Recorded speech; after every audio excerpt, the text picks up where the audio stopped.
नमस्कार शेतकरी बंधू, मी पांडुरंग सर्वदे, कृषी पर्यवेक्षक चंदनखेडा, ग्रीन फार्मिंग यूट्यूब चॅनलमध्ये आपले सहर्ष स्वागत करतो.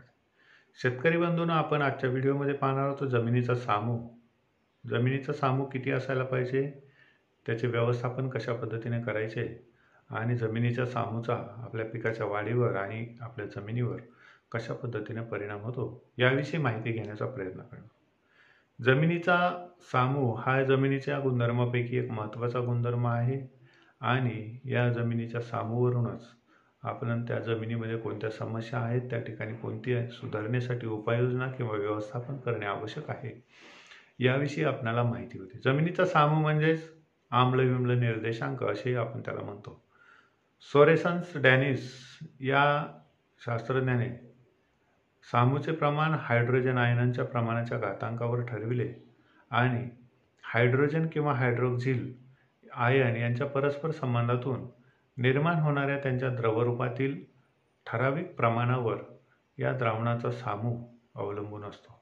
द्रावणाचा सामू हा शक्यतो 0 ते 14 यापर्यंत दर्शविला जातो. उदासीन जमिनीमध्ये जमिनीचा सामू हा 6.6 ते 7.3 या मध्ये असतो आणि या तटस्थ किंवा उदासीन सामूमध्ये पिकाला लागणारी बहुतांश अन्नद्रव्ये ही मुबलक प्रमाणामध्ये उपलब्ध असतात.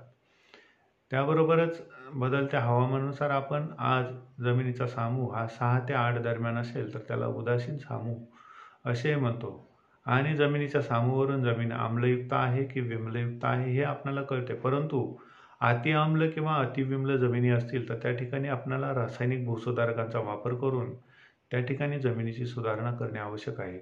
आम्लयुक्त जमिनीमध्ये आपण लाईम वापरतो, तसेच अतिविम्ल जमिनीमध्ये जिप्सम किंवा गंधक या रासायनिक भूसुधारकांचा वापर करून त्या ठिकाणी जमिनीची सुधारणा करतो. जमिनीचा पीएच किंवा सामू मोजण्याच्या 2 पद्धती आहेत. त्याच्यामध्ये इलेक्ट्रोमेट्रिक पद्धत आणि दुसरी पद्धत म्हणजे आम्लविम्ल दर्शनिक लिटमस पेपरचा वापर करून आपण जमिनीचा सामू मोजू शकतो. याच्यामध्ये इलेक्ट्रोमेट्रिक पद्धतीमध्ये आपण सामूमापक किंवा पीएच मीटरचा वापर करून या ठिकाणी जमिनीचं सामू पीएच मूल्य मोजतो आणि हे अचूक पद्धतीने मोजले जाते. त्याबरोबरच आम्लविम्ल दार्शनिक लिटमस पेपरचा वापर करून ओल्या मातीमध्ये आपण लिटमस कागद ठेवून त्या ठिकाणी त्याच्या बदलणाऱ्या रंगछटावरून जमीन आम्लयुक्त आहे की विम्लयुक्त आहे हे ढोबळ मताने त्या ठिकाणी आपल्याला माहीत होते. अशा पद्धतीने आपण जमिनीचा सामू मोजू शकतो. तर आपण पाहणार आहोत तो सामूचा आपल्या पिकांच्या वाढीवर आणि आपल्या जमिनीवर कशा पद्धतीने परिणाम दिसून येतो. त्याच्यामध्ये पहिला घटक आहे ते अन्नद्रव्यांची उपलब्धता. जमिनीच्या सामूवरून आपण जमीन कोणत्या वातावरणामध्ये किंवा कोणत्या परिस्थितीमध्ये निर्माण झाली याविषयी आपण कल्पना करू शकतो. जास्त पाऊस आणि जास्त तापमान असणाऱ्या ठिकाणी जर जमीन तयार झाली तर ती जमीन आम्लधर्मीय जमीन तयार होते आणि कमी पाऊस, उष्ण तापमान या परिस्थितीमध्ये जर जमीन तयार झाली तर ती जमीन विम्लधर्मीय जमीन तयार होते. सर्वसाधारणपणे जमिनीचा सामू हा 6 ते 8च्या दरम्यान असेल तर त्या ठिकाणी पिकांना आवश्यक असणारी अन्नद्रव्ये ही मुबलक प्रमाणावर असतात. परंतु जमीन जसजशी आम्ल किंवा जसजशी विम्ल होत जाईल त्या परिस्थितीनुसार त्या ठिकाणी पिकांना आवश्यक अन्नद्रव्यांचे प्रमाण हे कमी होत जाते. साधारणपणे जमीन जर आम्ल असेल तर त्या ठिकाणी चहा, कॉफी, बटाटा या पिकांची आपण चांगल्या पद्धतीने उत्पादन घेऊ शकतो. त्यानंतर विम्लयुक्त जमीन असेल तर खजूर, बीट, कांदा, ऊस इत्यादी पिकांची लागवड करून त्या ठिकाणी त्यांचे उत्पादन घेऊ शकतो. जमीन जर साधारणपणे आम्ल आणि विम्ल असेल, आम्ल किंवा विम्ल असेल तर त्या ठिकाणी आपण सोयाबीन, टोमॅटो, गाजर, कोबी, वाटाणा, चवळी, तंबाखू या पिकांची लागवड करून त्या ठिकाणी त्यांचे उत्पादन घेऊ शकतो. त्याच्यानंतर जमिनीचा सामू परिणाम करणारा दुसरा घटक म्हणजे जमिनीचे फूल किंवा जमिनीची घडण. जमिनीचे फूल आणि जमिनीची घडण ही चांगली टिकवण्यासाठी जमिनीचा सामू हा सर्वसाधारणपणे 6 ते 8च्या दरम्यान राखणे खूप महत्त्वाचे आहे. बेसल ट्रॅपच्या खडकापासून तयार झालेल्या जमिनीचा सामू हा सर्वसाधारणपणे 7 ते 8.5 पर्यंत असतो. परंतु जर तो सामू 8.5च्या पुढे गेला तर त्या ठिकाणी जमिनी चोपण बनतात. त्या ठिकाणी जमिनीची जे ढेकूळ असतात ते टणक बनतात आणि या जमिनीचे फूल बिघडते. पाण्याची निचरा क्षमता त्या ठिकाणी कमी होऊन त्या ठिकाणी सोडियम क्षाराचे प्रमाण वाढते आणि आपणाला जमिनीचा सामू हा 6 ते 8च्या दरम्यान राखण्यासाठी त्या ठिकाणी सेंद्रिय खतांचा वापर मोठ्या प्रमाणावर करणे आवश्यक आहे. निचऱ्याची व्यवस्था करणे आवश्यक आहे.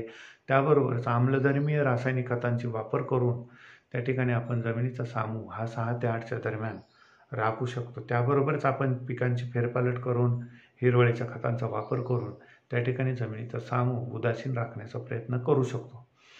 त्याच्यानंतर जमिनीचा सामू परिणाम करणारा तिसरा घटक म्हणजे आपल्या जमिनीतील जीवजंतूची वाढ. साधारणपणे जमिनीचा सामू हा 6 ते 8च्या दरम्यान असेल तर त्या ठिकाणी पिकांना आवश्यक असणारे जीवजंतू हे मोठ्या प्रमाणावर उपलब्ध असतात. परंतु जसजसे जमीन आम्लधर्मीय होत जाईल तसे त्या ठिकाणी ॲझोटोबॅक्टरसारखे जीवाणू, त्याबरोबरच गांडुळासारखा आपला एक शेतकऱ्यांचा मित्र त्या जमिनीमध्ये वाढत नाही, तो त्या जमिनीमध्ये जिवंत राहू शकत नाही. तसेच त्या आम्ल जमिनीमध्ये बुरशीजन्य रोगांचा प्रादुर्भाव हा मोठ्या प्रमाणावर होण्याची शक्यता असते. त्याबरोबरच आम्लयुक्त जमिनीमध्ये नत्रयुक्त सेंद्रिय पदार्थाचे रूपांतर हे नत्रामध्ये होण्यास विलंब लागतो. त्याबरोबरच अतिविम्ल जमिनीमध्ये सुद्धा नत्रयुक्त सेंद्रिय पदार्थांचा नत्रामध्ये उपलब्ध होण्यास त्या ठिकाणी खूप उशीर लागतो आणि हवेतून नत्र स्थिरीकरण करणाऱ्या रायझोबियम जीवाणू हे सर्वसाधारणपणे 6 ते 6.3 या दरम्यान जर सामू असेल तर त्या ठिकाणी अधिक प्रमाणामध्ये दिसून येतात. एकंदरीत विचार केला तर जमिनीचा सामू हा उदासीन असेल तर त्या ठिकाणी पिकाला आवश्यक असणारे जीवजंतू, बुरशी यांचा त्या ठिकाणी मुबलक प्रमाणावर उपलब्धता दिसून येते. त्याच्यानंतर खतांचा वापर. आपल्या जमिनीचा सामू हा जर उदासीन असेल तर आपण वापरलेल्या खतांचं त्या ठिकाणी उपलब्धता चांगल्या पद्धतीने पिकाला दिसून येते. परंतु जर जमिनीचा सामू हा आम्लयुक्त किंवा विम्लयुक्त होत गेला तर त्या ठिकाणी आपण दिलेल्या खताचे प्रमाण हे त्या पिकास लागू होण्यास अडचण निर्माण होऊन त्या ठिकाणी ते खत आपला खतावरील खर्च हा वाया जातो. आम्ल जमिनीमध्ये सुपर फॉस्फेटमधील स्फुरदाची उपलब्धता कमी होते. त्यामुळे त्या ठिकाणी आम्लयुक्त जमिनीमध्ये आपल्याला सुपर फॉस्फेटचे प्रमाण हे वाढवून द्यावे लागते. त्याबरोबरच विम्लयुक्त आणि चुनखडीयुक्त जमिनीमध्ये स्फुरद, पालाश, जस्त, लोह हे आणि सूक्ष्म अन्नद्रव्ये यांची उपलब्धता कमी होते. म्हणून अशा विम्लधर्मीय जमिनीमध्ये आपणाला किंवा चुनखडीयुक्त जमिनीमध्ये आपणाला या अन्नद्रव्यांचा पुरवठा जास्तीत जास्त व्हावा यासाठी आपण जास्त प्रमाणात खते टाकावी लागतात. अशा पद्धतीने आपला जमीन जर उदासीन नसेल तर त्या ठिकाणी आपण जे पिकाला खतांचा वापर करतो त्या खतांचा वापर आपणाला वाढवून आपण त्या ठिकाणी आपला उत्पादन खर्च मोठ्या प्रमाणावर वाढतो. जमिनीचा सामू परिणाम करणारा घटक म्हणजे पिकावरील रोग.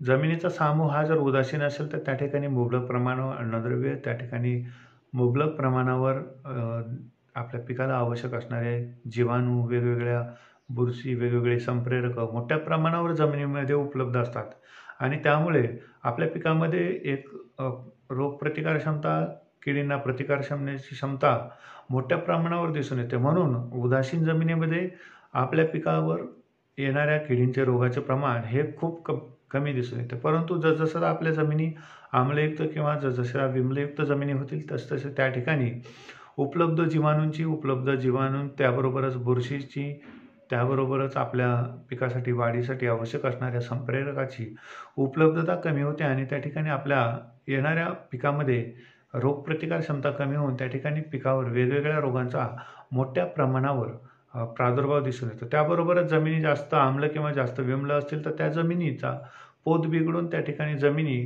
टणक बनतात आणि आपल्या पिकांच्या मुळावर आणि त्यांच्या पेशीवर त्याचा विपरीत परिणाम होतो आणि त्या ठिकाणी ती मुळे किंवा त्या पेशी निकृष्ट बनतात आणि उगवलेली रोपे सुकून जातात किंवा जळून जातात. काही ठिकाणी बियाणेच रुजवत नाही. अशा वेगवेगळ्या बाबीवर जमिनीच्या सामूचा परिणाम झालेला दिसून येतो. त्याच्यानंतर आपण जमिनीच्या सामूच्या व्यवस्थापनासाठी काही गोष्टी करणे आवश्यक आहे. त्या गोष्टींची जर माहिती घेतली तर त्या ठिकाणी जास्त आम्ल जमिनीमध्ये सामू मूल्यानुसार चुना सेंद्रिय खताबरोबरच आपण जर जमिनीमध्ये मिसळला तर त्या ठिकाणी जमिनीचा आम्लता कमी करून त्या ठिकाणी जमिनी उदासीनतेकडे नेऊ शकतो. त्याबरोबर जास्त विम्ल जमिनीमध्ये चुनखडीचे प्रमाण 10% जास्त असेल तर त्या ठिकाणी आपण जिप्सम किंवा गंधक शेणखतामध्ये मिसळून जर दिले तर त्या ठिकाणी आपण जमिनीचा सामू उदासीन करू शकतो. त्याबरोबरच शिफारशीनुसार प्रत्येक पिकांना शेणखत किंवा गांडूळ खत किंवा कंपोस्ट खत हे पेरणीपूर्वी 15 ते 20 दिवस अगोदर शेवटच्या कुळवाच्या वेळी जर दिले तर त्या ठिकाणी जमिनीचा सामू आपण उदासीन ठेवण्यास त्या ठिकाणी मदत होते. त्याबरोबरच समस्यायुक्त जमिनीमध्ये जमिनीच्या प्रकारानुसार रासायनिक खतांचा वापर करावा लागतो. चुनखडीच्या जमिनीमध्ये अमोनियम सल्फेट, DAP, त्याबरोबरच सल्फेट ऑफ पोटॅश या खतांचा वापर करावा. तसेच सल्फेटयुक्त लोह, जस्त यांचा माती परीक्षण करून कमतरतेनुसार शेणखतामध्ये मुरवून ते जमिनीमध्ये आपण देऊ शकतो. त्याच्यानंतर सेंद्रिय भूसुधारके, शेणखत, कंपोस्ट खत, गांडूळ खत, कोंबडी खत, स्फुरदयुक्त सेंद्रिय खतं यांचा आपण शिफारशीनुसार वापर करून त्या ठिकाणी जमिनीच्या सामूचे योग्य पद्धतीने व्यवस्थापन करू शकतो. त्याबरोबर चुनखडीयुक्त जमिनीमध्ये जीवामृतची आळवणी केली, त्याबरोबर द्रवरूप स्लरीचा वापर करून त्या ठिकाणी आपण जमिनीची चुनखडीचे प्रमाण कमी करू शकतो. त्याबरोबरच जैविक खतांचा बीज प्रक्रियेद्वारे किंवा समस्यायुक्त जमिनीमध्ये शेणखतामध्ये मिसळून जर वापर केला तर त्या ठिकाणी आपण जमिनीचा सामू योग्य पद्धतीने ठेवून आपण जास्तीत जास्त उत्पादन घेऊ शकतो. अशा पद्धतीने आपण वेगवेगळ्या उपाययोजना करून सेंद्रिय कर्ब जमिनीतील वाढवले तर पर्यायाने जमिनीचा सामू हा हळूहळू उदासीनतेकडे येऊन त्या ठिकाणी आपल्या पिकाला आवश्यक असणारी अन्नद्रव्यांची उपलब्धता वाढवून त्या ठिकाणी एक आपण शाश्वत उत्पादन घेऊ शकतो. धन्यवाद.